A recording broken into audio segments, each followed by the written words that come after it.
नमस्कार। आज मैं फिर आपके सामने अपराध की एक और घटना लेकर आया हूं। आज के अपराध की घटना का राज्य है उत्तर प्रदेश, जिला है आगरा। 4 फरवरी 2023 को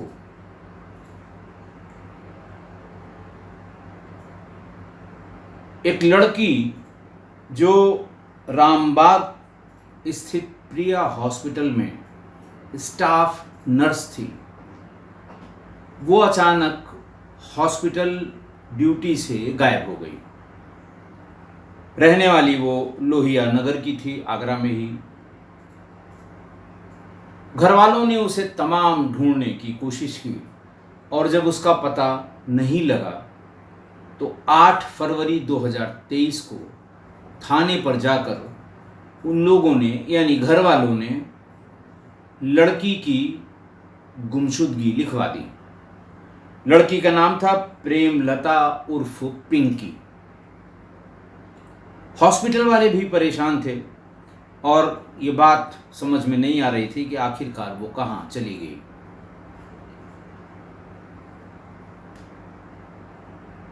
जब 10 दिन तक, 15 दिन तक, 20 दिन तक और 1 महीने तक कुछ भी पता नहीं लगा, चूंकि गुमशुदगी लिखी हुई थी इसलिए विवेचना भी नहीं हो रही थी।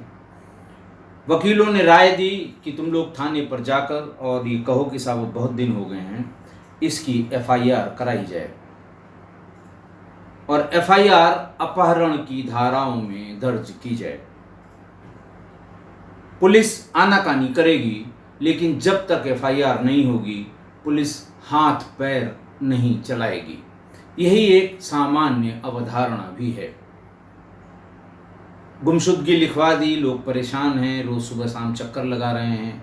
थाने से ये कहा जाएगा जाओ पता कर लो, कौन कौन दोस्त थे उनके यहाँ पता करो, कुछ क्लू बताओ, गाड़ी में तेल भरवा दो तो चलें हम अगले ज़िले तक जहाँ तुमको शंका हो रही है। भांति भांति की बातें थाने पर की जाती हैं। बहरहाल करीब 20 दिन बाद यही कोई 28 फरवरी के आसपास घर वालों ने पुलिस पर दबाव बनाया। स्थानीय जो नेतागिरी करने वाले लोग हैं उनको ले गए, कहलवाया सुनवाया और 28 फरवरी 2023 को पिंकी के गायब होने की गुमशुदगी को तरमीम किया गया अपहरण की धाराओं में। बहरहाल पुलिस ने छानबीन शुरू की। सबसे पहले मैनुअल इंटेलिजेंस के लिए बार बार पुलिस प्रिया हॉस्पिटल में जाती थी, लेकिन कुछ पता नहीं लगा। प्रिया के CDR को खंगाल लिया गया, लेकिन कोई ऐसा नंबर नहीं मिला जो बार बार बात करता हो, जिसके बारे में जो सामान्य ट्रेंड होता है बात करने का, और पुलिस उससे अंदाज लगा लेती है कि इस महिला या पुरुष का किसी से अंतरंग संबंध है। रात में 2 बजे तक बात करना। हाँ, एक चीज़ ज़रूर थी कि उसकी इंटरनेट की एक्टिविटी बहुत ज़्यादा थी। बहुत जल्दी उसके इंटरनेट के पैकेजेस एक्सपायर हो जाया करते थे, बार बार रिचार्ज भी होते थे। कंपनियों से पुलिस ने डिटेल खतो किताबत करके ये जानने की कोशिश की कि किस सोशल मीडिया प्लेटफॉर्म पर ये लॉगिन इसने कर रखा था। बहरहाल लंबी प्रोसेस है, उसके आने में समय लगा और फिर मैनुअल इंटेलिजेंस कलेक्शन हॉस्पिटल से शुरू हुआ। हॉस्पिटल के लोगों ने ये बताया कि साहब ये अक्सर दोपहर के समय या शाम के समय कहीं चली जाती थी, घंटे 2 घंटे बाद आती थी। साथ की जो स्टाफ नर्स और उनकी सहायिकाएं थीं, उन्होंने भी ऐसी ही कुछ बात बताई। कुछ स्पेसिफिक डेट्स भी धीरे धीरे इन्वेस्टिगेशन करने वाले को पता लगी। बहरहाल सीडीआर से उस स्थान का लोकेशन जब लिया गया तो यह पता लगा कि वहाँ से 2-3 किलोमीटर की दूरी पर ही कांशीराम आवास योजना के खाली पड़े कमरे, खाली पड़े आवास पड़े हुए हैं। हर जिले में लगभग ऐसी योजना के उस ज़माने में आवास बने थे। कुछ कंप्लीट हैं, कुछ इनकम्प्लीट हैं। चारों तरफ से बाउंड्री है, 2 मंजिले और 3 मंजिले इस तरह के मकान बने हैं। लेकिन क्यों खाली हैं ये संबंधित अधिकारी ही बता पाएगा। मैंने भी अपने 2022 तक के कैरियर में जिस जिस ज़िले में मैं गया वहाँ अच्छी खासी बड़ी बिल्डिंग 2-2, 3-3 माले की खाली पड़ी हुई मिली और लोगों ने बताया कि साहब ये कांशीराम आवास योजना की है। और ज़्यादातर इनके कमरों में लोगों ने टाइम पास के लिए कहीं शराब पीने का, कहीं जुआ खेलने का, कहीं कुछ लेबर लोग बिना किसी ऑथराइजेशन के ही उसमें जाकर रहना शुरू किया था। पुलिस ने उस कांशीराम आवास योजना में जो लोग भी मिल गए सारे ही ऑलमोस्ट इल्लीगल थे।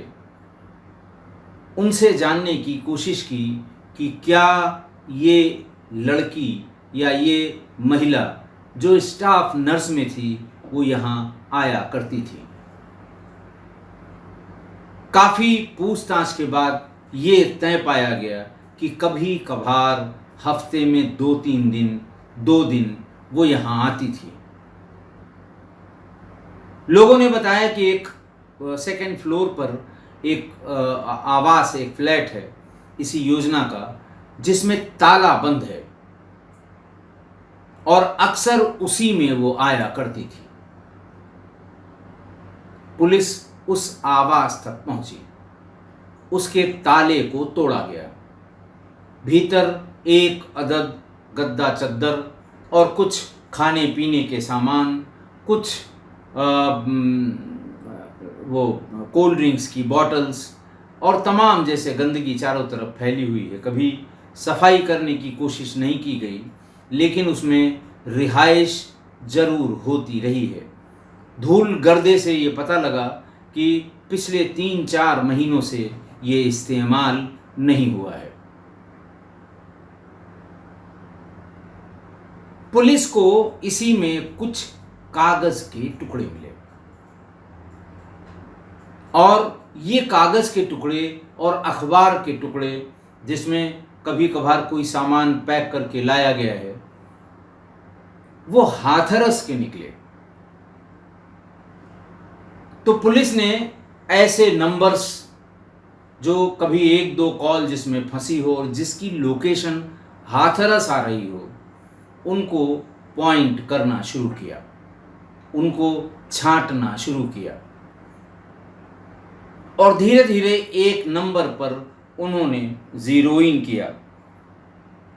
तो ये पता लगा कि ये नंबर शेर सिंह, रोहित उर्फ शेर सिंह का है। नंबर बंद था और ताज्जुब की बात ये नंबर 4 फरवरी से बंद था, जिस दिन लड़की के गायब होने की बात उनके घर वालों ने बताई। ये स्पेसिफिक लीड मिली या स्पेसिफिक रिलेशन मिला कि इस नंबर से इस महिला का जरूर कोई न कोई वास्ता है। एक टीम भेजी गई हाथरस में और शेर सिंह उर्फ रोहित को ढूंढा गया। पता लगा कि उसके घर में ताला बंद है, घर में कोई था भी नहीं। बताया गया यहाँ उसकी पत्नी और एक बच्चा रहता था, लेकिन पत्नी भी काफ़ी समय से छोड़कर भाग गई थी। ताला बंद है और ये भी पता लगा कि ये आगरा में कहीं नौकरी करता है। इसका मतलब बात कहीं न कहीं समझ में आने लगी। पुलिस ने वहाँ से पत्नी आसपास की दुकानों से जहाँ घरेलू सामान लिए जाते हैं वहाँ से पुलिस ने शेर सिंह की पत्नी का नंबर थोड़ा प्रयास किया तो मिल गया। कहीं दूध वाले का, कहीं जो राशन वाले का, सब जगह की कहाँ कहाँ से यहाँ रहने वाले लोग हाथरस की उस पर्टिकुलर लोकेलिटी में कहाँ से अपना सामान लेते हैं, ये ढूंढते ढूंढते पुलिस वहाँ तक पहुँची और नंबर उसका मिल गया। नंबर मिला, नंबर एक्टिव था। पुलिस ने उसकी पत्नी से बात की और उससे पूछा कि शेर सिंह कहाँ है। पत्नी ने फौरन बताया कि मेरा कोई संपर्क नहीं है, मैंने उसे छोड़ दिया था, छोड़ने के बाद मैंने दूसरी शादी कर ली, जिससे शादी की उसका भी अपनी पत्नी से तलाक हो गया था। हम दोनों लोग हैप्पीली रह रहे हैं, हमें कृपा करके न छेड़िए, मुझे नहीं पता वो कहाँ है। खैर, पुलिस उसके घर तक गई और पति की उपस्थिति में बातचीत शुरू की। थोड़ी देर में ये बात तय पाई गई कि उसका पिंकी से ही अवैध संबंध था। उसने बताया कि रामबाग में जो प्रिया हॉस्पिटल है उसकी किसी नर्स से उसका संबंध था। मैं आज ही जा गई थी, लोगों ने मुझे बताया, वहाँ के लोगों ने मुझे बताया। मैं 3 बार गई भी, मैंने समझाने का भी प्रयास किया, लेकिन उन्होंने घर पे पैसा देना बंद कर दिया। उन्होंने बच्चे की परवरिश के लिए जो कुछ ज़रूरी चीज़ें होती हैं वो देनी बंद कर दी और सारा पैसा इसी पर लुटाते रहे। पत्नी से पूछा गया उसका हुलिया, उसका बाकी चीज़ें, तो वो एग्जैक्टली पिंकी से मैच कर गया जो उनके घर वालों ने गुमशुदगी में लिखवाया था। और पत्नी से ही उस समय का, जब वो छोड़ के गई थी, उस समय का मोबाइल नंबर भी पुलिस को मिल गया। पुलिस ने नए सिरे से सीडीआर खंगालनी शुरू की शेर सिंह की, रोहित और शेर सिंह की। खंगालते खंगालते पुलिस को उसका नया नंबर भी मिल गया। देखिए, नया नंबर मिलना बहुत बड़ी बात नहीं होती है। सिंपल सी बात है कि उस समय जिन लोगों से, यानी बी पार्टी से, वो ए पार्टी है तो बी पार्टी जितनी हैं, जितने नंबर हैं, वो तो सामान्य कांटेक्ट के नंबर हैं। सपोज करिए उसने अपना मोबाइल बंद कर दिया, फेंक दिया, तोड़ दिया, पानी में बहा दिया, लेकिन कांटेक्ट तो अपनी जगह ही हैं। जब भी वो नया नंबर लेगा, अपने कांटेक्ट से जरूर बात करेगा, महीने, 2 महीने, 4 महीने, 6 महीने बाद। थोड़ी मुश्किल जरूर हुई, लेकिन पुलिस को उसका नया नंबर मिला। लेकिन इस पूरी प्रोसेस में 5 महीने लग गए। 5 महीने लग गए पुलिस को पिंकी के बारे में पता करने में और उसके साथ क्या हुआ होगा ये अंदाज़ा लगाने में। बहरहाल, शेर सिंह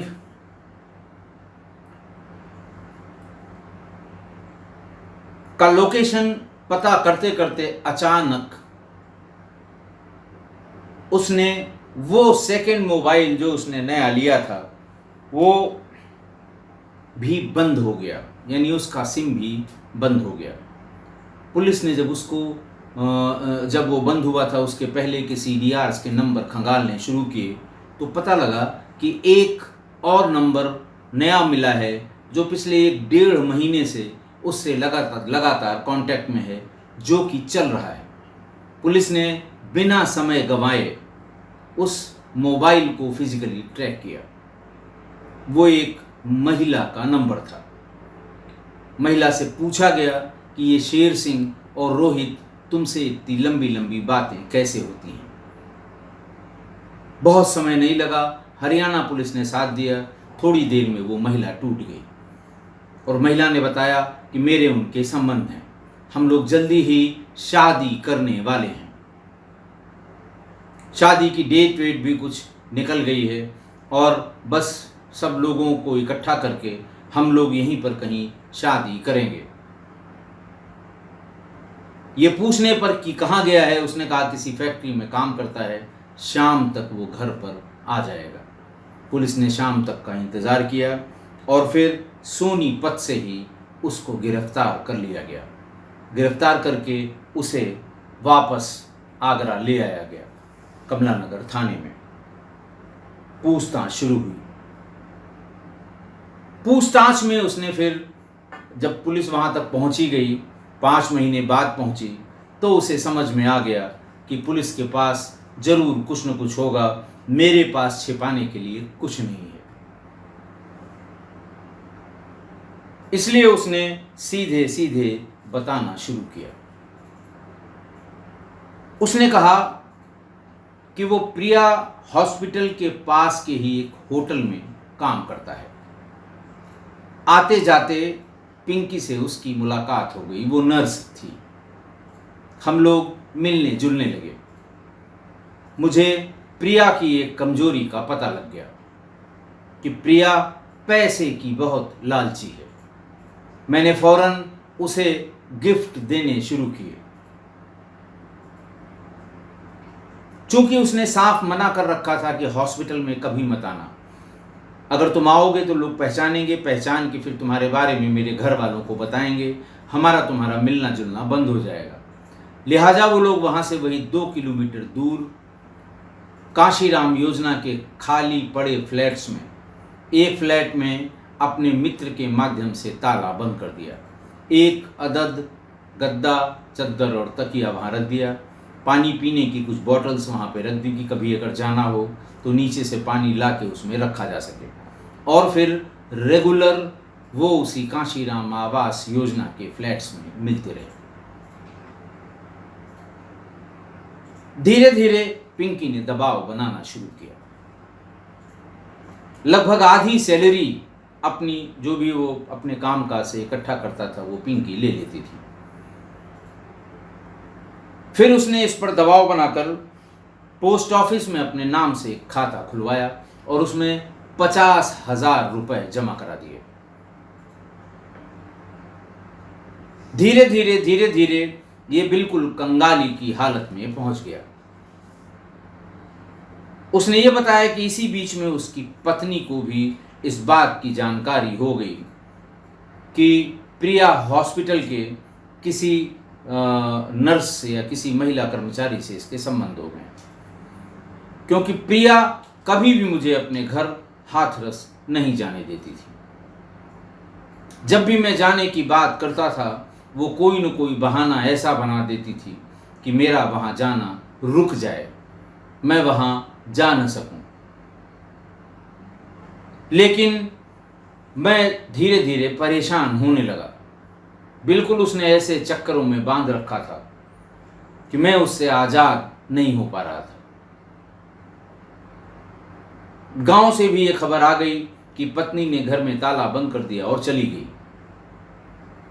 फिर किसी दोस्त ने ये बताया कि वो चली ही नहीं गई, उसने शादी भी कर ली। एक तलाकशुदा आदमी, एक तलाकशुदा लड़का उसको मिल गया, उससे शादी कर ली और वो दोनों खुशी खुशी रह रहे हैं। शेर सिंह ने बताया, इस सूचना से मैं और टूट गया, लेकिन मैं उससे पीछा नहीं छुड़ा पा रहा था। एक दिन मैंने फाइनली ये डिसाइड कर लिया, अब मुझे हर हाल में पिंकी से छुटकारा पाना है। छुटकारा पाके आज़ाद होऊंगा, फिर दूसरा दरवाज़ा देखूंगा। पत्नी से भी हाथ धो बैठा, बेटे से भी हाथ धो बैठा। घर पे आना जाना बिल्कुल बंद हो गया, घर पे ताला लग गया और पैसा भी कुछ नहीं बचा। एक एक पैसे का हिसाब लेती थी। कभी कभार हम झूठ भी बोल देते थे कि अपनी पत्नी और बच्चे के साथ कि यहाँ पैसा भेजना है, ये कह के नहीं कि इस बार तनख्वाह कम है, कम मिली है, ये कट गया है, वो कट गया है। तो वो उस पर्टिकुलर होटल में या मेरे काम करने की जगह पर पहुंच जाती थी और ये पूछती थी कि कितनी तनख्वाह इनको इस महीने में दी गई। प्रताड़ित करती थी। तो फिर मैंने ये झूठ भी बोलना बंद कर दिया। ऐसा उसने पुलिस वालों को बताया। उसने कहा कि जिस दिन उसने तय कर लिया 4 फरवरी को, उस दिन पहले उसने दुकान से क्लोनोफिट नींद की गोलियों का 10 गोलियों का एक पत्ता खरीद लिया। आसपास चूंकि सारे लोग उसे जानते थे, ये दवा शायद प्रिस्क्रिप्शन पर मिलती है, लेकिन उसे आसानी से मिल गई। बाजार से 2 पाउच फ्रूटी के ले आया, दोनों में स्ट्रॉ डाल दिया। एक पाउच में उसने 8 गोलियां क्लोनोफिट की डाल दी। इसके साथ साथ वो पानी और कुछ खाने का सामान, कुछ बिस्किट, ये सब भी हमेशा की तरह, जैसे हमेशा मिलते समय ये लोग लाते थे, ले आया था।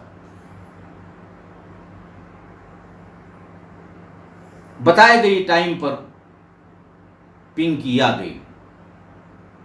थोड़ी देर बातचीत करने के बाद उसने यही कहा कि पहले फ्रूटी पी लो, ठंडी गर्म हो जाएगी, मैं फ्रिज से निकलवा के ले आया था, तुमने आने में देर कर दी। पिंकी ने और उन शेर सिंह ने, दोनों ने वो फ्रूटी, अपनी अपनी फ्रूटी पी ली।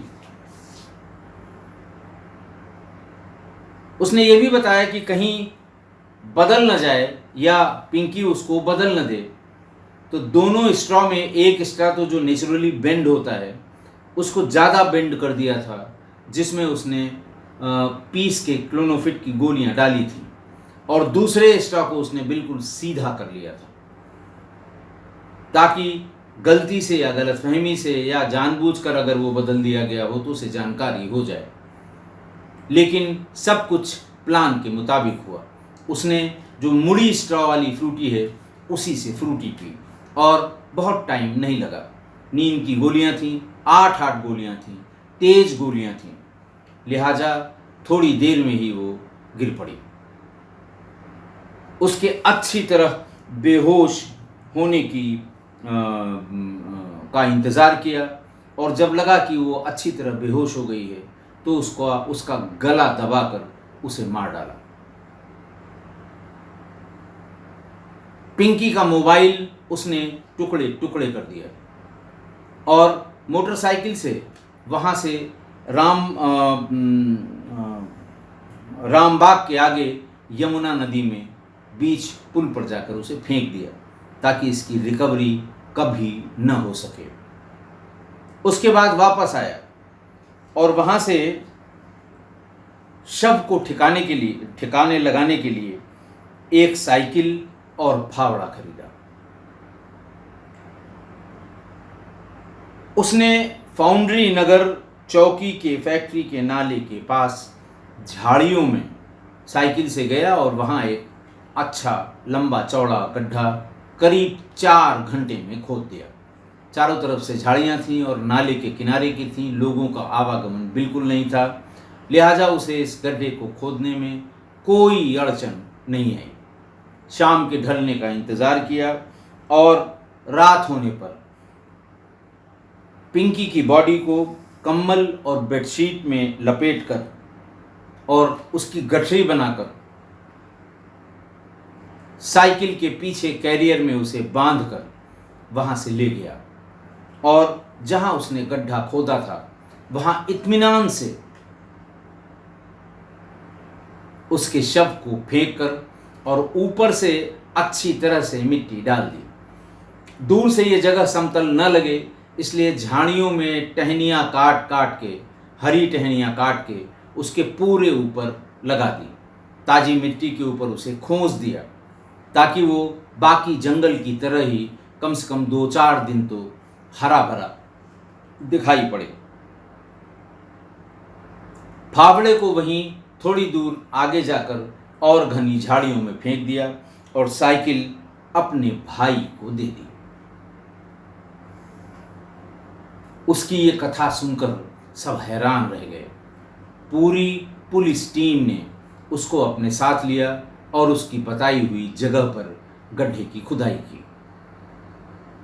गड्ढे की खुदाई करते ही पिंकी का पूरा शव, जो कंकाल में तब्दील हो चुका था, वो ऊपर निकाला गया। उसे सील किया गया, पोस्टमार्टम के लिए भेज दिया गया। डीएनए जांच के लिए उसकी सैंपलिंग भी कर ली गई कि ऐसा न हो ये फिर कोई झूठ बता रहा हो। हालांकि उसकी बताई गई दिशा, बताई गई जगह, गड्ढे की गहराई, किस तरफ सिर और किस तरफ पैर रखा था, ये सब पहले ही बता दिया था और खोदने पर सब कुछ वही पाया गया। फिर भी डीएनए की सैंपलिंग कराई जाएगी, ऐसा पुलिस ने बताया था। डीएनए की रिपोर्ट भी आ गई, वो पिंकी का ही शव था। पुलिस ने इस संबंध में कार्रवाई करते हुए कमला नगर पुलिस को पोस्टमार्टम रिपोर्ट जब भेजी तो वहाँ 364 यानी अपहरण की धारा में दर्ज मुकदमे में हत्या की यानी 302 आईपीसी की धाराएं भी बढ़ा दी गईं और शेर सिंह उर्फ रोहित को जेल भेज दिया।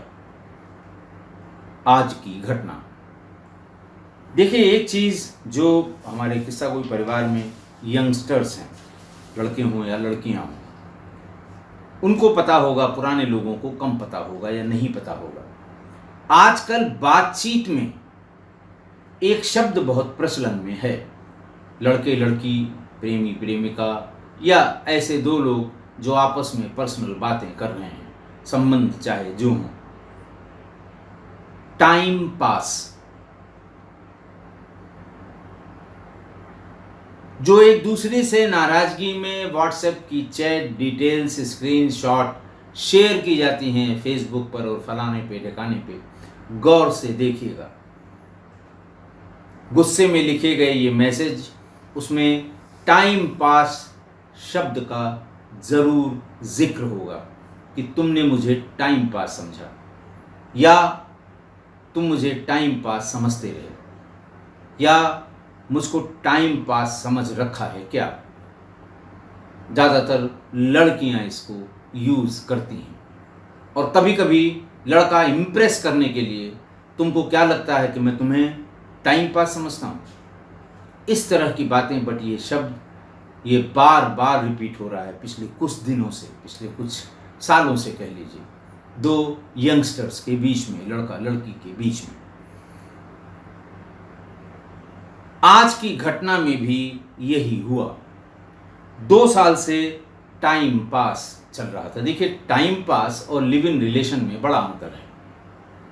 लिव इन रिलेशन आप सब जानते हैं, लड़का लड़की बिना शादी किए हुए एक साथ रह रहे हैं, एक छत के नीचे रह रहे हैं, एक कमरे में रह रहे हैं और पोज यही करते हैं कि वो हस्बैंड वाइफ, लेकिन कोई लीगल स्टेटस नहीं है। दोनों ही अपना अपना स्टेटस अनमैरिड या सिंगल लगाते हैं और टाइम पास कि दोनों अपना अपना काम कर रहे हैं, लेकिन टाइम पास के लिए एक दूसरे का इस्तेमाल कर रहे हैं, जिसमें इस्तेमाल किए जाने वाली लड़कियां ज़्यादा हैं।